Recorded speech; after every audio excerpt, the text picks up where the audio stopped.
I'm putting your book up here. Is that right? Yeah, we can do that. So we're just going to kind of roll through certain things and go through. So we're actually live on Google. I just would like to thank Johnny Cirucci, author of Illuminati Unmasked, everything you know about the New World Order and how we'll beat it, for being on William Ramsey Investigates. It's a new show on Awake Radio. And Johnny, are you there? I'm here, William. It's a pleasure, too. Awesome. Thanks for joining the show. We had spoken on the Ed Opperman report maybe 3 months ago now. It seems like a while back, but we covered a lot of stuff in your book. But I still would like people to get an idea of who you are, what brought you to write this book. I read the book. I loved it. It's a very thorough... Broken transmission. You have me at all. Johnny, can you hear me? I got you. Okay. So anyway, Johnny, please take it away. Tell me a little bit about yourself and how you came to write Illuminati Unmasked, please. Oh, wow. Well, let's try and give you the Cliff Notes version. Passionate Italian immigrant, fourth-generation immigrant. My family came from Italy, as I said, four generations ago, as a result of hard times there between the communists and the fascists. They just needed a new start, and they came to this country, to the East Coast, settled in New Jersey, had hard times there because there was a wave of Irish immigrants that had occurred before my family got here. And in my research, I've recently found out that these waves of Catholic immigrants were being forced by purposeful hardship by Rome to leave their country and emigrate to populate in America, just as Hispanic Catholic immigrants are being invited and sometimes forced to emigrate legally and illegally into this country. It's open warfare. That was 4 generations ago. And so as a result, my family ended up being very patriotic. When I say passionate, I mean passionate about our beliefs. And so I grew up wanting to express that patriotism by having a career in the military. And I was just not very focused. I had high aspirations, but was really kind of all over the place. So I ended up doing a lot of different things in the military. Enlisted Marine, then into the Army to become an officer, active duty Army, got out of the active duty Army and went into the National Guard. During this time, I was also very strong in my political beliefs, hard right of center, and tapped into all of the usual conservative, I say that with air quotes because I don't like that term. Implies that you're stuck in the mud and can't think freely for yourself. But to some degree, I guess I wasn't able to at that time. All the usual, stops for conservative ideology, the Rush Limbaugh, Mark Levin, Sean Hannity, and so forth. Okay. And I was frustrated because it began to be clear that America's problems were institutional problems, that our biggest enemies were inside our own borders. And I continued to get the same old song and dance from these conservative avenues and venues. Really had this same awakening at the same time that had this awakening while I was in this process and eventually getting deployed to Iraq, that just really starting to question the so-called conservative media, especially with the advent of Barack Obama. His presidency, it seemed like the conservative outlets weren't questioning his background hard. It was almost as if they didn't want to uncover too much. And you had a man that was using 3 or more different aliases with a social security number from a state, Connecticut, that he'd never been in. A background shrouded in mystery, and visiting Pakistan in the 80s when it was illegal to visit Pakistan. Implied connections to intelligence were there, and yet these venues, the Limbaugh and Levin and so forth, weren't really pushing that, and it started to get me upset and make me wonder, were these guys part of the machine? Is just playing me? Well, it wasn't until the supposed killing of Osama bin Laden in 2011 that I finally just threw in the towel on mainstream / alternative conservative media, as these individuals continued to carry water for the Obama administration with the idea that they really did kill Osama bin Laden in 2011. It was clear that it was absolutely staged. And it's not to say that the team that went there, the SEAL Team 6 that went there, didn't actually go there and didn't actually kill somebody on site. But the idea that you would take the most valuable intelligence asset, the high-value target, the highest high-value target of the entire war on so-called global war on terror, shoot him on site and dump him in the ocean, was beyond ludicrous. Right. And it wasn't shortly after that I got some inside information from someone in the special operations community that confirmed that the real story wasn't what we were told by the media. And so that's when I threw in the towel on conservative media and really began to question it. And I will tell you that my experience in Iraq only added to my turmoil. I saw a country destroyed by war. I saw that our policies were absolutely counterproductive, that the infrastructure still hadn't been rebuilt after years of damage, and just it did turn that nation into a giant mess of chaos. And where was your years of when you were in Iraq? And there's I'm hearing a tiny little bit of echo. So okay, I can switch to headphones. That'd be great.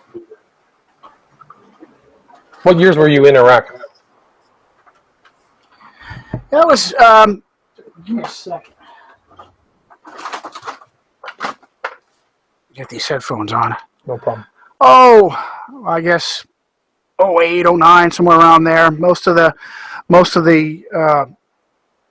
hardcore fighting was done, and our. Did you actually see any fighting? We did stability and support operations, mainly weapons, cache searches, key leader engagements, patrols. There were some IED incidents. They were using new munitions that were actually it's a Russian or an old Soviet munition that a grenade with a chute on it that was actually a shaped charge, and it wasn't like I'll be the long and short of it. I wasn't Audie Murphy, but I did spend that time outside the wire, so it's really not much worth talking about. Just it was an experience that changed me. Gotcha. Did I see things I really didn't want to see? Yes. But was I holding an M4 in each hand? No. So it was. How many years was it? It was. I'm sorry, about 08, 09. Gotcha. Okay. And then, so that kind of changed your perspective. You were probably you said you were kind of a card-carrying conservative. And then what did that experience in Iraq lead you to? Well, it didn't stop me from being a passionate patriot, from loving my country. It made me question things more. It made me question the narrative more. What was I being told versus what was the truth? And this idea that jihad was this terrible threat, and yes, I absolutely did see evidence of a strong threat, an insurgent threat in Iraq, and had been briefed on it elsewhere in Afghanistan. But as I really looked around, I just saw a bunch of people that were trying to live. And I saw a lot of our policies the United States government policies, United States Army policies were very counterproductive. They tended to make more enemies than they solved issues, than they actually brought security. And so this added to my concern that the biggest problems, the biggest enemies were on the inside in our own chain of command. Interesting. And then to get the book, So, Well, tell me about what your kind of opinion is. The Illuminati in masks aims to teach people about, what is happening in the world, the New World Order, and how we will beat it. But, let's just start out thinking, why is America a captured operation? I mean, why is that your yeah, opinion? it was all part of my growth and development. I had written columns for the university paper when I was in college many years ago. I had started blogging in, I don't know, 93, 94, somewhere around there. And I've been dabbling in it ever since then. So You sound perfect right now. This is really good. less reverberation. So Good. So I had experience in writing and sharing my opinion, and never had a lack of an opinion to share. So I was into alternative media at the time, trying to get to the bottom, trying to find out who was really in charge, who was really in control. Seeing the usual subjects of Alex Jones and so forth, talking about Bilderberg and Trilateral and CFR, and it seemed to make sense, but it didn't seem to have the weight, the control that clicked for me. Hey, this is it. This is the one organization that controls everything. Well, I heard somebody on a program, and his name is, I believe it's a fake name, but his name is Eric Phelps. And so he came on an alternative media podcast, and he blew my mind by giving names, places, and dates of how the Vatican was in control through one of their orders of priesthood known as the Society of Jesus, or the Jesuits. Gotcha. And so he blew my mind, and I immediately took the interest. I'm writing notes as I'm listening to this guy, and I'm taking down what he's saying, so that I can reference it and verify it myself. And he was the one who kind of came across the idea of the Vatican assassins. Is that correct? As a matter of fact, that's the name of his book that he wrote, Vatican Assassins. Now, I have. This is weird, man. I actually live 15 minutes down the road from Eric Phelps. Wow. I did not know that at the time. I heard him on the podcast first, and then tried to reach out to him. I didn't get through to him the first time. I came back to just trying to focus on my own research, and this is where I started to blog about these subjects. And I wrote something that went on another site before its news. This is kind of a silly alternative to the alternative blog where you get all kinds of crazy subjects, but it's a good place to air out your thoughts. Right. And I had something there that took off, kind of like 25,000 hits. Well, for me, I was nobody. 25,000 hits on one of my columns was insane. So that was the impetus to take what I had written and start putting together a book. And that particular column dealt with these topics and the so-called Illuminati. And I'll tell you what, here's one of those things that Eric Phelps said that blew me away, that said, this is it. These are the guys who are really in charge. The so-called Illuminati. Illuminati is a buzzword. Everybody in alternative media uses the word Illuminati. Yeah, but they don't know the specifics. Yeah, they have. I almost think that most of them know that it's really a boogeyman term. Yes, I think you're right. Today, it is a boogeyman term that at its founding, at its origin, was founded basically by a Jesuit priest. And explain that. Can we go back to the very beginning? What Jesuit priest was that? Adam Weishaupt was a Bavarian scholar who started his Jesuit education at 7 years old. And I have this clearly cited in my book. Started at 7, was in the custody of the Jesuits his entire life. Eventually went to teach canon law at Jesuit Ingolstadt, University. And as far as I'm concerned, the chances are excellent that he was secretly ordained a Jesuit priest, someone that had spent that much time in their realm, and eventually went on to teach at a Jesuit facility. Canon law are the precepts by which the Vatican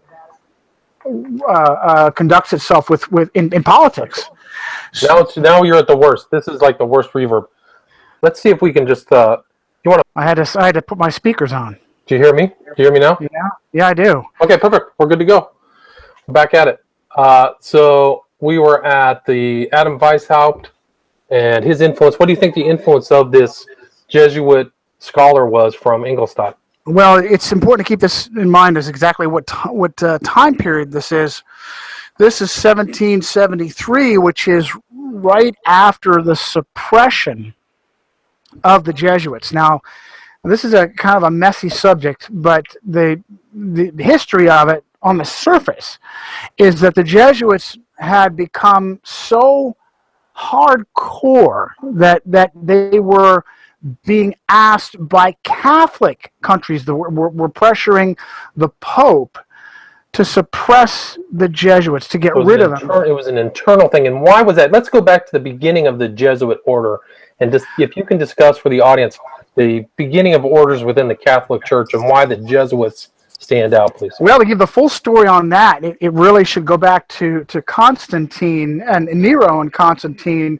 And after the crucifixion of Christ, early Christians were persecuted terribly by Roman authorities. And your audience may have been familiar with the horrors of being a Christian under Nero, being wrapped in animal skins, thrown to wild animals, being covered in tar and lit on fire to keep Nero's gardens lit. Dramatic difference with the appearance of Constantine, who at the Battle of Milvian Bridge apparently had a vision of Christ, and Christ showed him a sign, the Chi Rho, the two Greek letters. In this sign shall you conquer. And so he supposedly put this sign on the shields of his soldiers and did conquer. And at the time, the Roman Empire was fractionalized, and so they came back together under Constantine as a single emperor. And Constantine apparently seemed to convert to Christianity.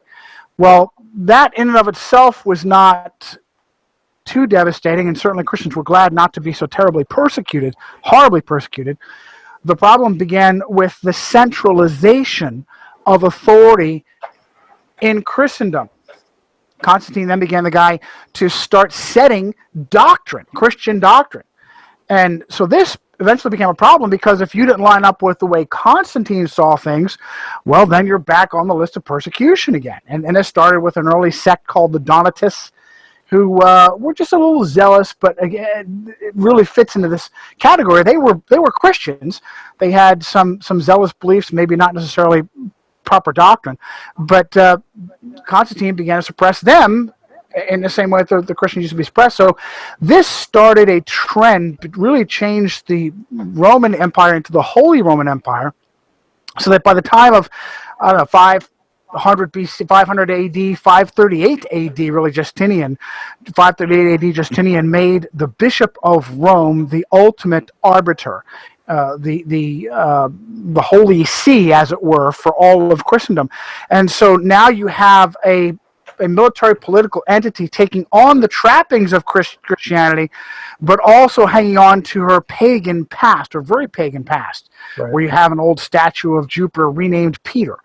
So you now have this growing of a no longer Christian, kind of a weird syncretistic mix of Christianity, paganism, and a military political entity.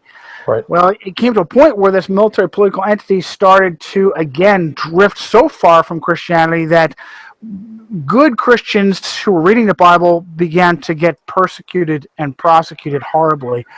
And so we're now into 1000 AD, and the Waldensians and the Vaudois, who were true Christians living in the Alps, reading the Bible, preaching the gospel, were themselves victims of crusaders. There was a crusade into the Alps to suppress the Waldensians. And so these were the seeds of a revolt against this new Roman Catholic unity of supposed Christendom. and it gave birth to other protesters like John Wycliffe, roughly about this time, and Jan Hus in Bohemia.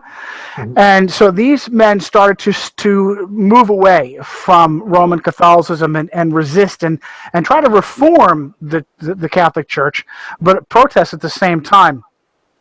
Well, it wasn't until 1517 when an Augustinian monk by the name of Martin Luther had a run-in with a Medici pope, Giovanni de' Medici, who was Pope Leo X, was really a disgusting guy, really a sexual pervert and deviant. I mean, wasn't the Medici's kind of notorious for that? Weren't they actually a banking family? It was, you bet. It was all about money and power and had nothing to do with Christianity or faith or religion. And as a matter of fact, his father brought him into the church, made him a bishop, and was he was a teenager. It was embarrassing. Couldn't even join when he became a cardinal. Couldn't even join the College of Cardinals because he was too young to vote. But he was one there because his father had brought him into it. So by the time he made it to become pope, he had said to his confidants, "Hey, we have the papacy. Let's enjoy it." And so as a result, he was spending himself out of the papacy, had massive debts, and he needed a ploy to go out and wrench more money from Catholic citizens all over Europe. Mm-hmm. And the ploy at the time was to just rebuild St. Peter's, which had fallen into disarray and disuse since the time of Constantine. And so in order to do this, he exploited the worst thing of the trust of Catholic citizens. The idea that you could buy your way out of sin. There is this fabrication. Forgive me, I don't mean to put myself at odds with the Roman Catholic people, Roman Catholic doctrine. Two different issues. Whether or not Roman leadership rules the world from behind the scenes, and the differences between Protestants and Catholic are two separate issues. However, this is an important issue, and it really has sparked the Reformation. The idea of an indulgence, that you could buy your way out of sin, and there was a fabrication known as still known today, purgatory. That once you die, you don't go to stand before Christ in judgment. You go to this holding place, and you can be released from this holding place by the power of the Pope. Well, the Pope decided to sell this power for yourself in the future, if you end up in purgatory, or your loved ones. Heaven forbid, if you should have a child that died of the plague and you were sold that they were in purgatory awaiting for your help, all you had to do is give them money, and you would receive an indulgence as a result. Well, this came to a head in Wittenberg, where there was an Augustinian monk and a Dominican friar named Johannes.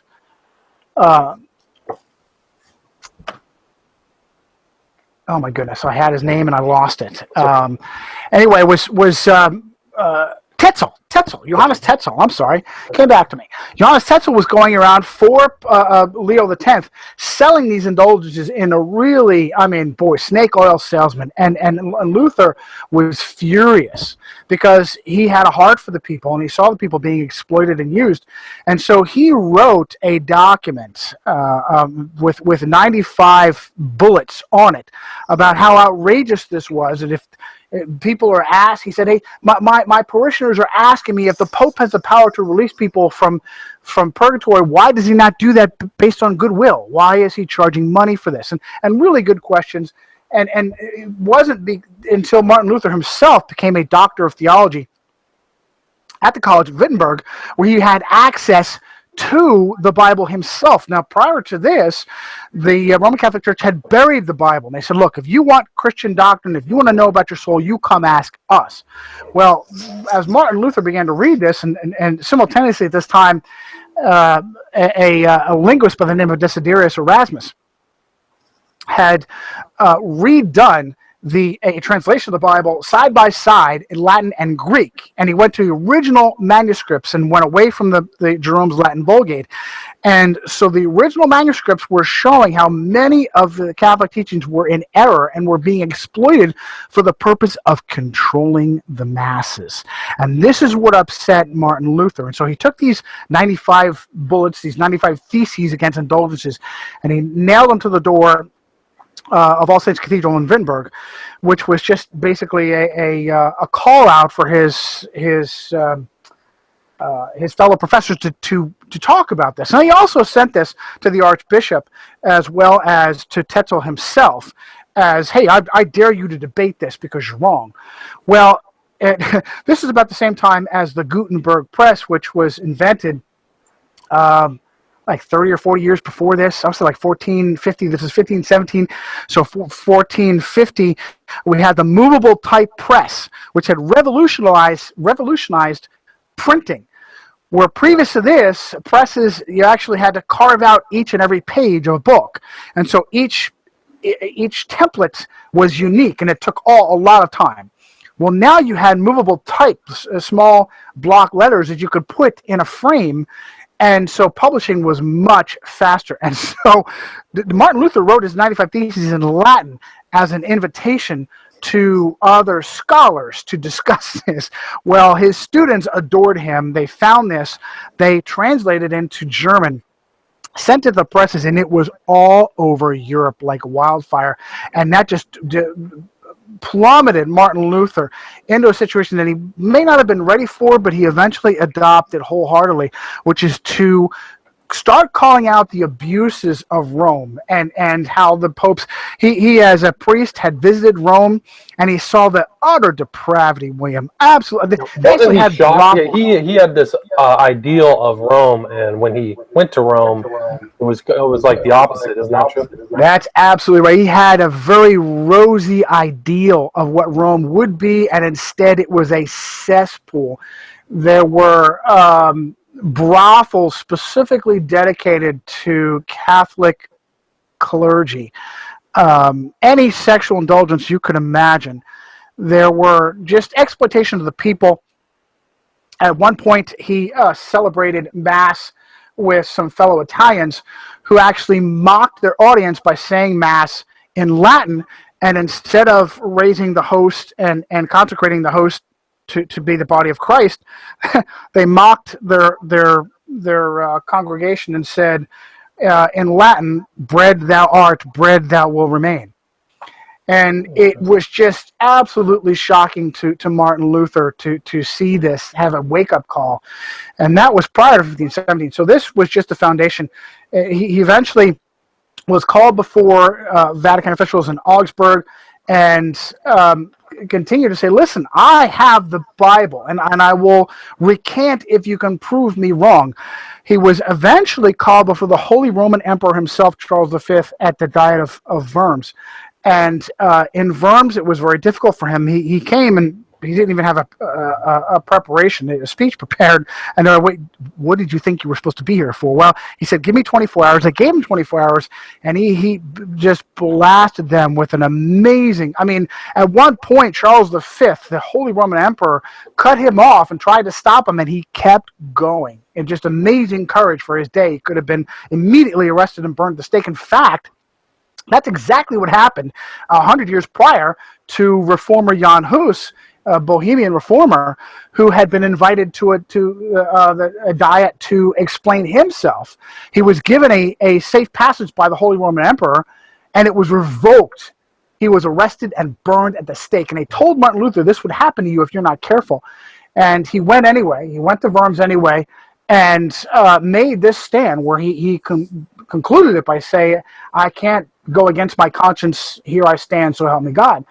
And so it was a shot heard around the world. And here's the kicker. It was the movable type press that was the death knell.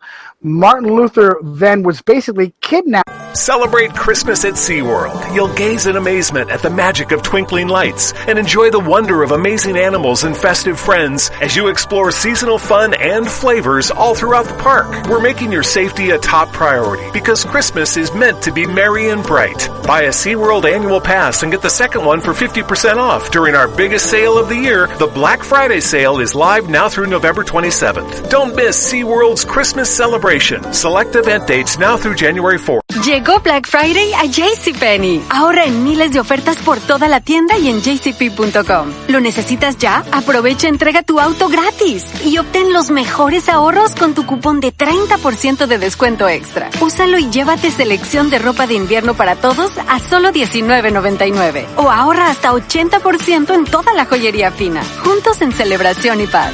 JCPenney. Ofertas válidas del 23 al 28 de noviembre. Aplican condiciones y exclusiones. Detalles en la tienda jcp.com. By his benefactor, Frederick the Wise, the Elector of Saxony, who secretly had a very sweet spot for Martin Luther. He really adored him, but he couldn't really be open about it because he was a High German official. So he kidnapped Martin Luther and put him in Wartburg Castle, where Martin Luther had all the spare time, and he went undercover, and so he translated the New Testament into German, vernacular German. And what really was devastating for the Catholic Church was this translation went to the printing presses and was across Germany and Europe like lightning. And now the people were reading for themselves what was previously forbidden, and Rome's control was lost. This was a serious, serious problem. They no longer could use their own iron fist to keep the people under control. And instead what they did was they came out with a counter-reformation. A young Spaniard by the name of Ignacio Lopez, who was an aristocrat, was wounded in the Battle of Pamplona. It was a turf war between France and Spain. And his one leg was broken, his other leg was shattered.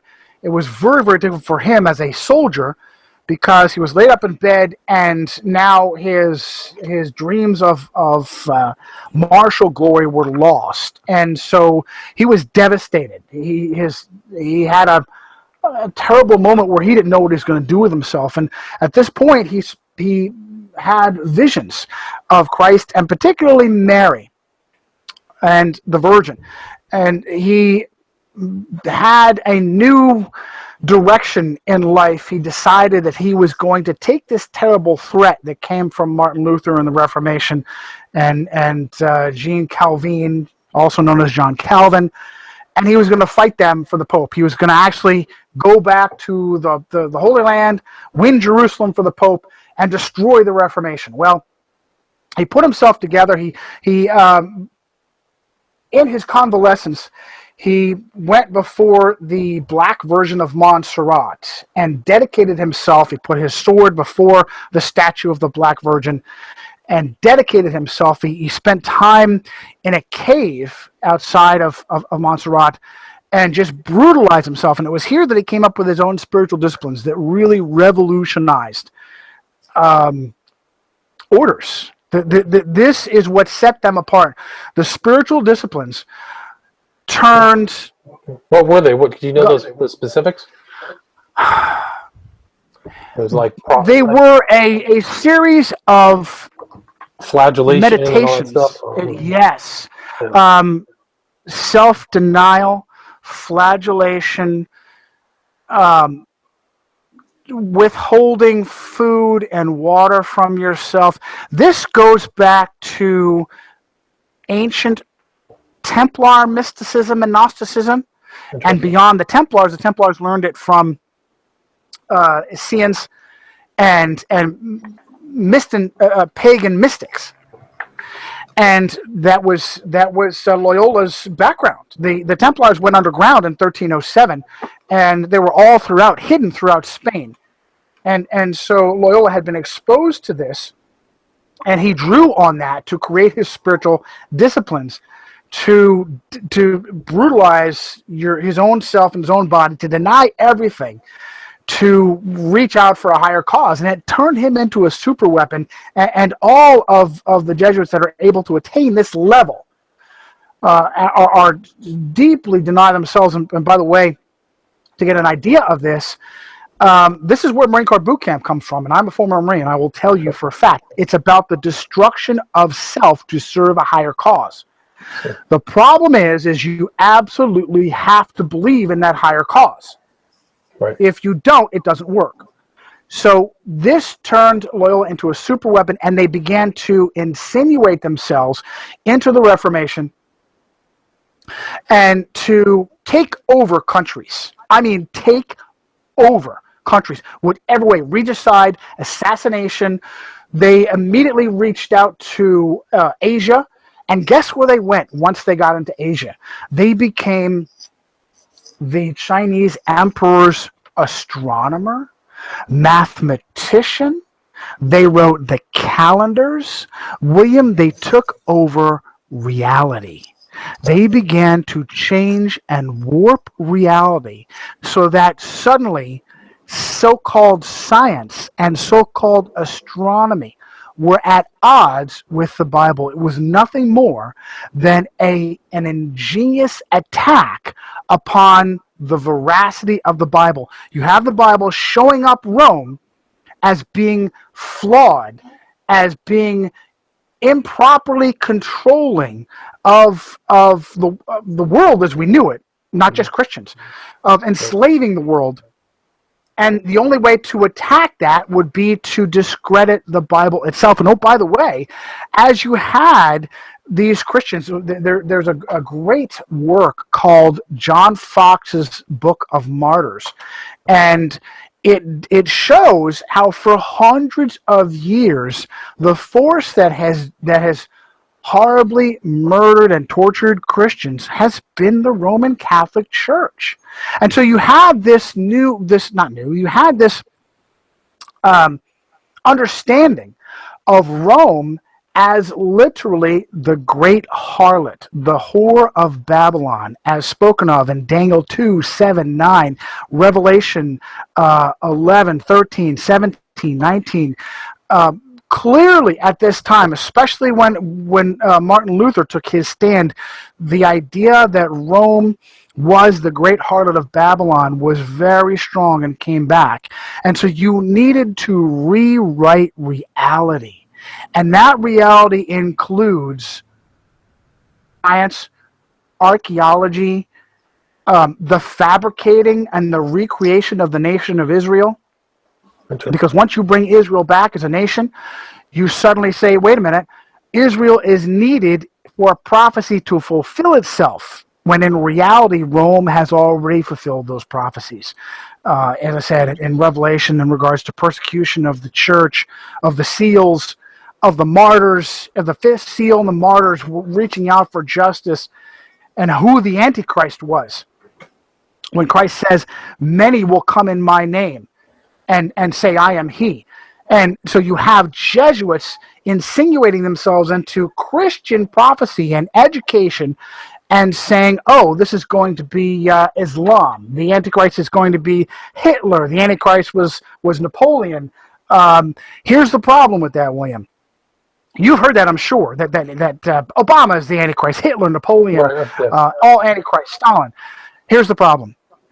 They don't fulfill the scriptures in regards to how Jesus said, they will come in my name. Not one of those individuals said, I am Jesus, I am the Messiah.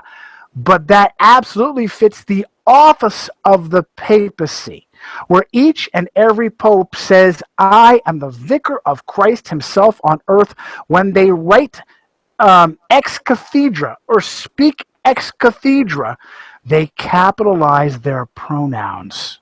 They are equal, each and every pope, the vicar of Christ, considers himself equal with God himself. And so there you have the great harlot with the horrible blasphemies written upon her. That fits the prophecy. And so you have these brilliant Jesuits, oh my goodness, astronomers, mathematicians, secret Christian pastors writing books, rewriting reality, so that now... Did they bounce up against Galileo? I mean, it was right around that time, right? Was it the Jesuits? He was theirs. Copernicus, Galileo, they worked for Rome. They worked for the Vatican. The so-called suppression of Galileo was just for plausible deniability. Do you want to know how the Vatican actually suppressed people? They ripped your innards out while you were still alive. They pulled your arms backwards until they popped out of their sockets. They pulled your skin off. This is what the Inquisition did, brother. This was not how you suppress. So Galileo was not suppressed. He was put under house arrest. Gotcha. It was a fake arrest. It was a flawed for the purpose of giving plausible deniability, because Rome had to rewrite reality. Right. I mean, they maintained that reality that the sun, the Earth was the center of the solar system and the universe, right? And exactly. It kept that going for I don't know how long that was maintained publicly, until Galileo was proved. You bet. Copernicus, when did Copernicus write? Like 1546, I want to say. Both were right around the 15th century, yeah. Right in the heart of the Counter-Reformation. Just as because it was clearly an agenda to literally rewrite reality. I was pulling up some information on a Jesuit in the early 1900s named Pierre Teilhard de Chardin. Right, yeah. De Chardin was all over the place. He's considered the founder of the New Age, the father of the New Age. Do you know that de Chardin very adamantly tried to put together Darwinianism with Christianity to give Darwin absolutely? And as a matter of fact, he tried so hard that he was behind 2 archaeological hoaxes, Piltdown Man and Peking Man. That's because the real agenda of the Jesuits is to help shore up the ridiculous fabrication of Darwinian evolution. So you now have Jesuits or Jesuit-trained Catholic priests like Georges Lemaitre, who was friends with Albert Einstein, who fabricated the foolishness of the Big Bang to shore up this heliocentric spinning globe Earth cosmic accident to destroy your reality and rewrite your reality to put you in an actual matrix of lies, the purpose of which was to, rather than to continue to burn Bibles and burn Protestants, they couldn't keep up with them anymore because of the Gutenberg Press. They brilliantly rewrote reality to discredit the Bible. And some of those like the 30 Years' War, the 100 Years' War, these wars that came out of the Reformation were ferocious, just slaughtering. People have no idea. I saw, what's his name, Panetta, Leon Panetta. Right. As a matter of fact, I have it in my video. Panetta described our war on terror as a new 30 Years' War. Wow. There's only a tiny group of people that would understand what he's saying, that he's talking Jesuit language, and he would know. He came out of Santa Clara University, yeah. That's right. That's right. And he himself, how do you get to be a nobody congressman in California, to become Bill Clinton's chief of staff, he became chairman of the Office of National Budget, the head of the Central Intelligence Agency, and the Secretary of Defense? Are you kidding me? One of the most powerful individuals ever in this country. And he's saying the war on terror is going to be another 30 Years' War. That's because it's completely manufactured, the Hegelian dialectic. After 9/11, the treasonously named Patriot Act was written by a Vietnamese Roman Catholic professor at law at Jesuit Georgetown. That's right. Viet Dinh or whatever his name was. The Patriot Act was written by Viet Dinh, was waiting the minute 9/11 was concluded to push this country into a slave police state. It was absolutely fabricated. But to say that 9/11 was like a 30 Years' War is a really ferocious, I mean, it's an incredibly potent statement because people have no idea. People have no idea that it wasn't until after the Reformation that nations began to stand up and against this octopus-like control. When you see Spectre and Hydra and all these things in the movies, that's the Jesuits. That's Rome. That's what they're implying without telling you, because they literally had their hands do today have their hand in everything and total control. And you had nations revolting against that and rebelling against that.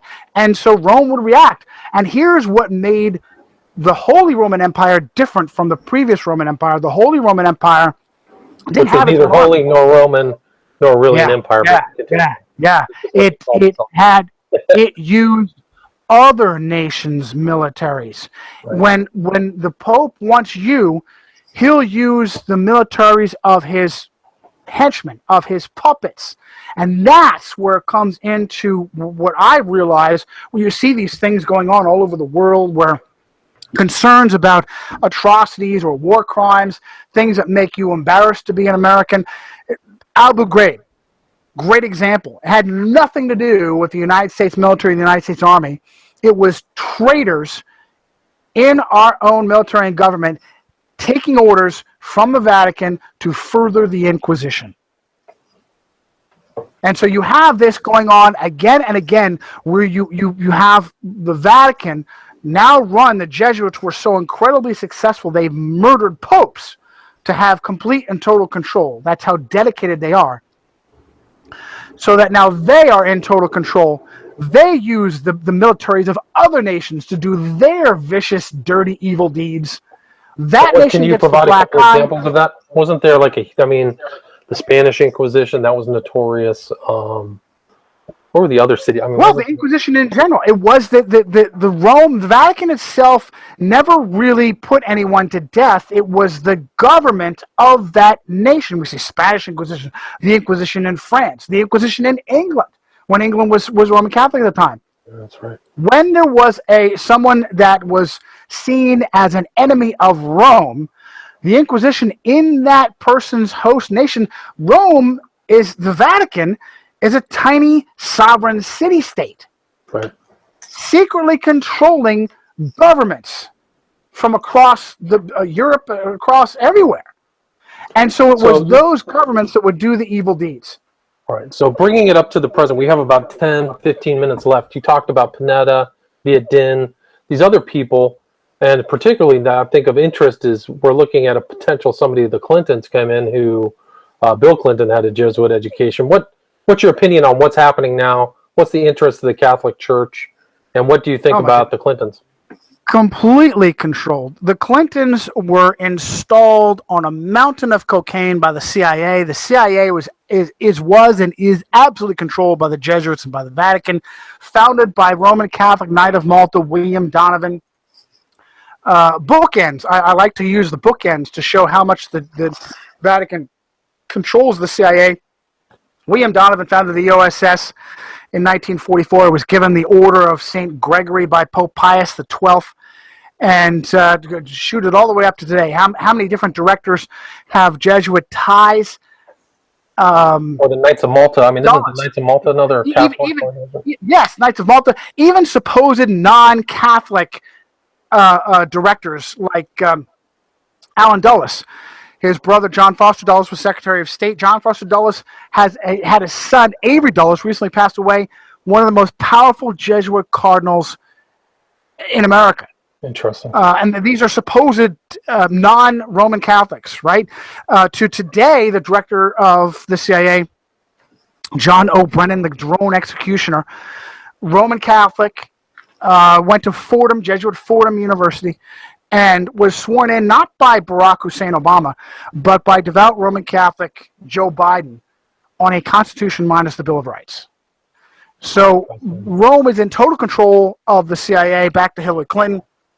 The Clinton and Bush criminal dynasties were installed on a mountain of cocaine going into Mena, Arkansas through the 80s and 90s. And so that established their dynasties.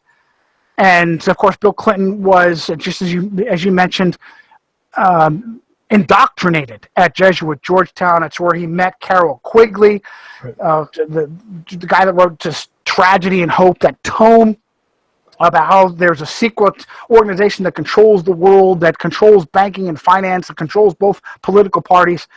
Well, Bill Clinton is supposedly a Baptist, and yet he took communion. He took communion from a Roman Catholic priest, I believe, in Africa, which is strictly forbidden unless you yourself are a Catholic. Hillary Clinton is, I believe, she's supposedly Methodist, but she was raised in the epicenter of Jesuit community organizing in Chicago. And now she herself has picked as her vice presidential running mate, Jesuit-trained, devout Roman Catholic, former Virginia senator, I think he's still senator, he'd be senator until he became vice president, Tim Kaine. That's right. So, and of course you have the other side, that clown, Donald Trump, who takes issues that Americans are upset about and turns them into a soap opera, turns them into a morning talk show, humiliating, embarrassing, illegal immigration, debt, security, defense. These are issues that are clearly the debt and immigration, illegal immigration, two issues that are destroying the country. Free trade. All these issues are purposely destroying the country. They continue to destroy the country. Doesn't matter which party. Trump was trained at Fordham for 2 years, and he left Fordham, went to University of Pennsylvania, because the Jesuits decided he was going to get his bona fides, going to get his plausible deniability. Well, the Jesuits control both. They control Fordham openly. They control the University of Pennsylvania secretly. He also had his daughter, Ivanka, go to the University of Pennsylvania. His son, Eric, however, went openly to Georgetown, got his degree at Georgetown. He's now in the Georgetown School of Business. So the Jesuits, the Vatican, they control everything. I had a couple of my writers do up the connections from Vatican to vaccines and Bill Gates. The connection's sickening. I have a... What's the agenda of the Vatican and vaccines? Why are they interested in that agenda? Exactly. For instance, I had my writer just write to me, Christopher Elias leads the Gates Foundation's efforts to combat extreme poverty through grants as a president of the Global Development Plan on behalf of the Gates Foundation. Christopher Elias received his medical degree from Jesuit Creighton University. The agenda, why are the Jesuits involved? It's exactly what the alternative community has said, to poison and control humanity, populations. They are that twisted and sick that everything you believe in this community that concerns you, the chemtrails, the vaccines, the fluoride, oh yeah, they absolutely are trying to poison and control you. And above that agenda are the Jesuits. They are absolutely evil. When I see Jesuits that are just kindly theologians and doctors and philosophers just trying to help it's a lie. Everything is a lie. Everything in their mouth is on. Malachi Martin. When he was alive, he was on Coast to Coast like a million times. Very popular guy, kindly guy. You just listen to him, you just fall in love with the guy. And all kinds of great stories about helping people being possessed, exorcisms, and so forth. Malachi Martin, absolute liar. Everything out of that guy's mouth was it, and he supposedly left the Jesuit order, right? But he remained a Catholic priest, but left the Jesuit order. I read his book, Jesuits, and I was sickened at the propaganda. He paints this picture of how the Jesuits suddenly turned. The Jesuits suddenly joined communism in the 60s. The Jesuits suddenly went against Rome.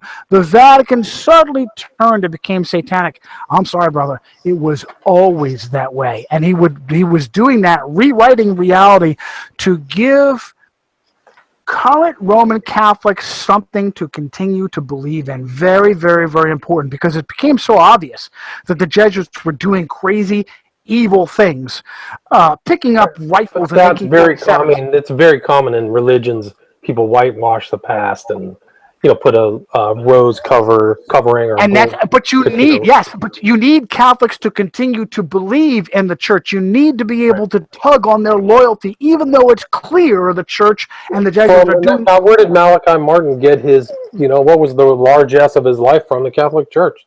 That's where he got his training. That's where he absolutely, got absolutely. And you see his books, very popular, climb off the charts. Oh yeah, they will promote it. I know Catholic priests who are in Rome.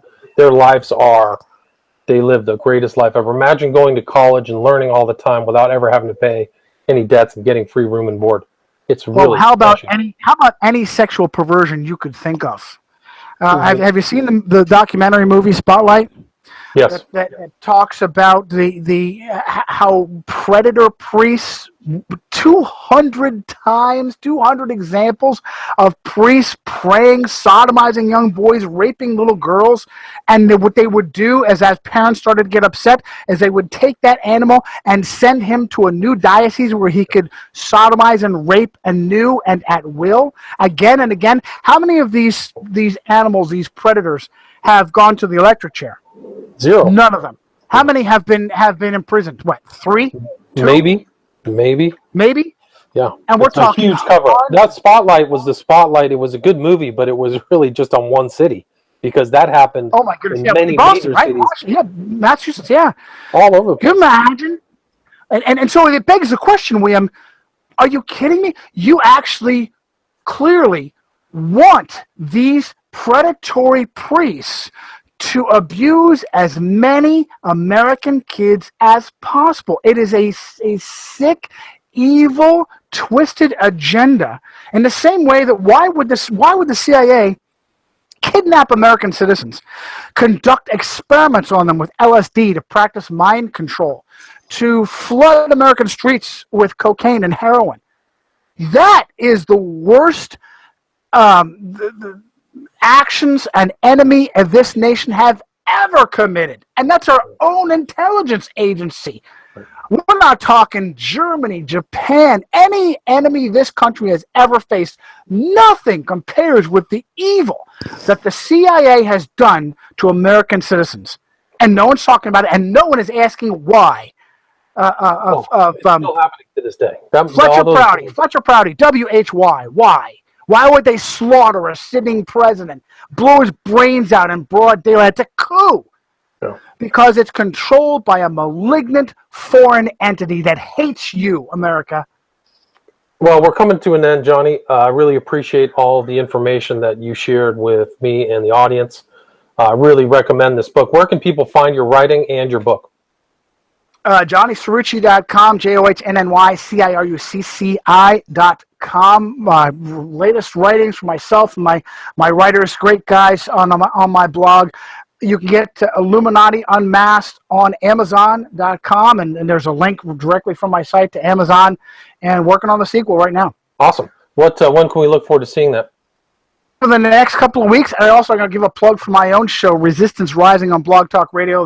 You can just find that on the buttons, Johnny on the Air on my website. Hopefully, William, I can have it out within the next couple of weeks. It is crazy how hard it is to write a book. Send me something over, and we'll go over it when it comes out. We'll definitely love to discuss that with you.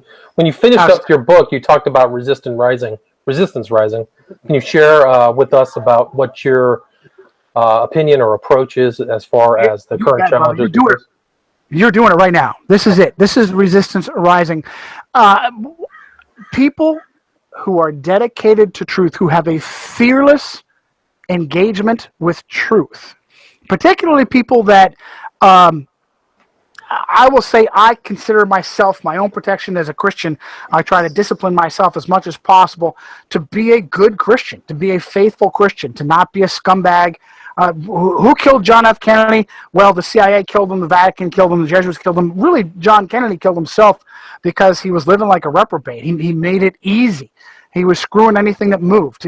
So his own sins were what finally pulled the trigger on him. If you can be as dedicated as you can to truth, if you, for instance, are a Christian, be as dedicated as you are to that Christian living, to being honest and open and dedicated to truth, truth gets out. Here's the crazy thing. They control everything. All the intelligence agencies, all the banks, all the militaries, all the countries, all of them. Russia, United States, France, England, all of them. And it's a house of cards because they have to do it in secret. Nobody knows they're in control. And they never in a million years could possibly have the numbers to fight a popular uprising. So as this information gets out, it is the death knell. They will try to suppress it. They have total control. They can control the numbers. They can control the reach. But they can't control everything. They are not all powerful. So as we continue to just try to be true and right and do the right thing, they can't combat that. Getting this information out, the best thing that can happen is that people on the inside start to get this information, William, and that then you have white hats, people inside the machine turning on the machine, and you'll see things start to crumble from within. It is a literal house of cards, and this right here is Resistance Rising. Awesome. Johnny, what's the title of your new book? Do you have a title? Oh, right now it was Everything You Know Is a Lie, because I was going to get into this altered reality, but I got into so many crazy things about hidden and secret history. It's going to be renamed something like Hidden Secret History. Awesome. Because there's so much information that I have uncovered that nobody is aware of in regards to what we talked about today, the Reformation, the Counter-Reformation, the Jesuits coming in and attacking your very reality. So it's probably going to have to be several parts, and the first part's going to be something like secret or hidden history. Awesome. Well, I really look forward to it, and I will definitely verify to the audience that you have tons of excellent information in this book, Illuminati in Unmasked. And Johnny Cirucci, thank you very much for your time. I had a great show. My pleasure. Look forward to seeing you again soon, William. All right. God bless. Take care.